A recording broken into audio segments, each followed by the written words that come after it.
Welcome to the Jurica-Suchy Nature Museum at Benedictine University. Today we bring to you Earth Day.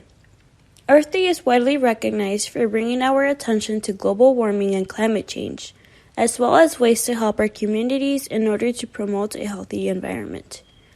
The attention is used for global understanding of the current status of the planet and ways we can help to reduce harmful effects. By getting to know the plants and animals around us, we learn to grow an appreciation for what nature's creations have been able to do as a way to allow for the natural flow of the ecosystem. Ecological diversity is important because all animals prove to have a role in their habitat, which then adds on to having healthy living conditions, as well as beneficial coping strategies for changes to climate. Native plants and animals are significant in our local habitats because they attract other wildlife, such as pollinators, and also act as food resources. The attraction then allows for further diversity, which leads to healthier environments. In the following descriptions about plants and animals, you will get to know a little bit about some of the local species that can be found and identified in your own backyard. All are crucial to the livelihood of the planet. No one is left out. Within the descriptions, you will also find helpful tips for coexisting with our native species. So sit back and enjoy our Earth Day awareness with us. The fox squirrel, native to the eastern United States, is probably one of the most sighted animals around us. Out of almost 200 species of squirrels, fox squirrel is the type we see climbing trees and leaping from branch to branch. These squirrels are much larger and have a heavy coat of fur and a hint of red hair along with gray and brown. An area covered with trees is their favorite habitat. Fox squirrels have a varied diet and are omnivores. They consume pine seeds, acorns, nuts, flowers, fruits, leaves, and insects as well. A squirrel usually hides its food secretly from others, and having an excellent sense of smell enables it to locate the food later on. Sometimes the acorns remain buried and they eventually grow as oak trees. For this reason, squirrels play an important role in this ecosystem by promoting growth of certain trees. Fox squirrels can mate at any time of the year, producing 1 to 6 youngs. They foster their babies high in trees using twigs and branches to build nests. Young squirrels are born hairless and blind. They are great communicators too, warning each other in the territory of the potential predators and peril. Wagging their tails is one of these signals. Unfortunately, fox squirrels are frequently eaten by bobcats, foxes, and the young squirrels are more vulnerable to snakes and raccoons. Hence, they are important prey items in the food web as they are abundant and also provide food sources for larger animals, which helps in balancing the trophic levels of the food chain. Up next, we have the red fox. Red foxes can be distinguished by their long snouts and red fur that covers their face, backs, sides, and tail, while their underside is grayish-white. They also have distinct black feet and black tips of ears, which are pointy and big. Red foxes have excellent hearing. They are able to hear low-frequency sounds and rodents digging underground. They prefer to live in habitats that have mixed vegetation, such as mixed shrubs and woodlands, as well as edge habitats. They use these areas to find food resources, which include small animals like rodents, rabbits, and birds. They will also forage for berries and will also steal from garbage cans. Red foxes have become symbolic for their cunningness and ability to be smart due to their high reputation of stealing. They also tend to be very solitary animals, as they like to travel alone and often only live with their mates and young offspring. These foxes have stated their role in the ecosystem as being the ones to help control populations of rodents by feeding on them, as well as help disperse seeds by eating fruits. Next, we will be talking about native bees. In Illinois, the native bees that are found are bumblebees, carpenter bees, plaster bees, cuckoo bees, mason bees, leafcutter bees, sweat bees, and mining bees. However, these are only a fraction. There are about 400 to 500 types of bees that are native to Illinois. All of these bees have 4 thin wings, 2 long antennae, and a mouthpart meant for chewing. They also experience 4 stages throughout their life, which include egg, larva, pupa, and adult. Bees can fall under 2 categories: solitary and home-nesting bees. The distinctions between these types of categories offer distinctions on the type of life the bees live. Solitary bees, which are bees that live alone instead of a hive, are the most effective for pollination. Since they do not rely on each other to carry pollen and nectar, as well as build nests, individual bees do more pollinating because they have to do it for themselves. Since solitary bees do not live long lives, they do not spend their time making honey, but rather on pollinating as much as they can. Bees can be found on the lower part of the food web. Though they have the potential to sting people and animals, bees can be found on the bottom of the food web because they are easily accessible for other animals to feast on their hives. The ecological importance that bees have as their role as pollinators: they are responsible for the existence of many plants and in turn all terrestrial animals, such as humans, as plants allow us to breathe oxygen. To help coexist with bees, humans can make gardens in their backyards and help facilitate pollination, as well as not to kill them when they are found inside homes. The snapping turtle is a large freshwater turtle that is dark brown or black in color. Their carapace or shell normally grows to be about 8 to 18 inches long and can weigh up to 35 pounds. Snapping turtles live all the way up in Alberta, Canada, all the way down to the Gulf of Mexico and into Texas. They can be found statewide in Illinois.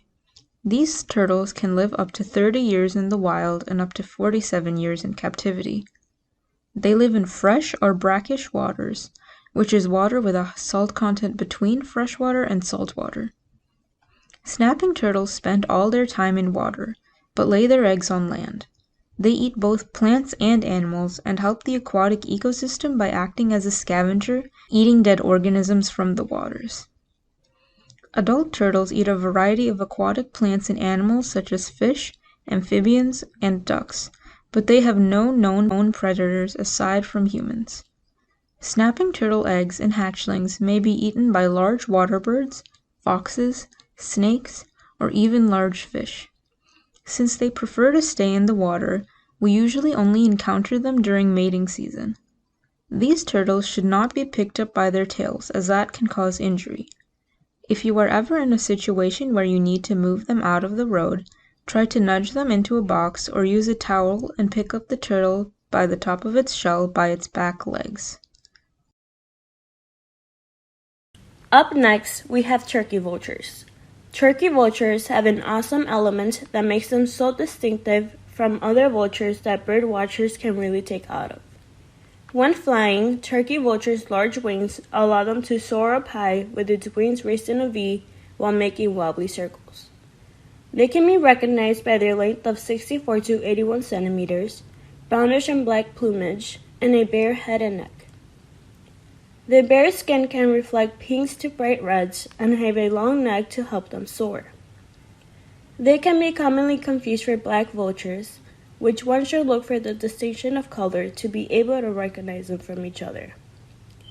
Turkey vultures live basically anywhere that ranges from forested areas to open areas, as long as they have food resources. These vultures have a very good sense of smell, in which they use to feed on dead animals, which are their primary sources of food. Due to their refusal to kill animals and reliance on roadkill, they have established their importance to the ecosystem by cleaning up the corpses of dead animals and are a part of the natural recycling of nutrients in the ecosystem. Butterflies from the class Insecta are definitely the most colored, patterned, and attractive invertebrates around. There are about 150,000 species of butterflies and each have a different behavioral and structural adaptation. They are cold-blooded and have taste sensors on their feet which attach onto the surface of flowers and plants. Having long tube-like proboscis helps them suck up the nectar, which is an essential component of their diet. They are found mostly in open grasslands. They typically have a lifespan of 2 weeks to 2 months, but the longest known lifespan is for the monarch butterfly. A region with an abundance of butterflies indicates that the ecosystem is thriving and doing well. This is essentially because butterflies are a significant component of the food chain, as predators and prey. They undergo a process called metamorphosis, in which a caterpillar turns into the winged butterfly. Adult butterflies and caterpillars are a source of food for other animals, including birds. Therefore, they act as a lower member of the food chain. Some species also provide a form of pest control. For instance, the harvester butterfly eats aphids while it's in caterpillar form and prevents crop damage. Butterflies also play an important role in pollinating flowers, particularly flowers that are aesthetically pleasing with bright colors, strong scent, and an abundant nectar in them.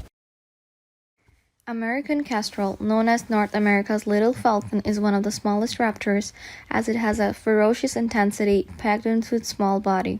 It's also one of the most colorful of all raptors. Their body color ranges from slate blue in males to warm reddish in females, who tend to be larger than males.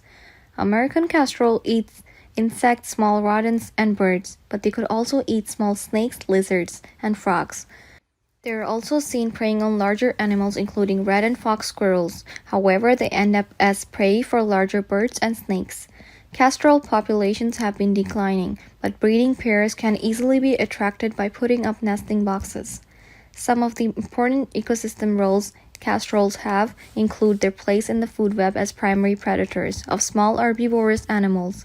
Therefore, they are significant in controlling small mammal populations and rodents that could potentially be agricultural pests. It is reported that having more kestrels around orchards prevents fruit-eating birds coming near crops, which significantly boosts the fruit growth and eventually has important economic benefit. Common kestrels are diurnal and spend most of their time perching within their home range.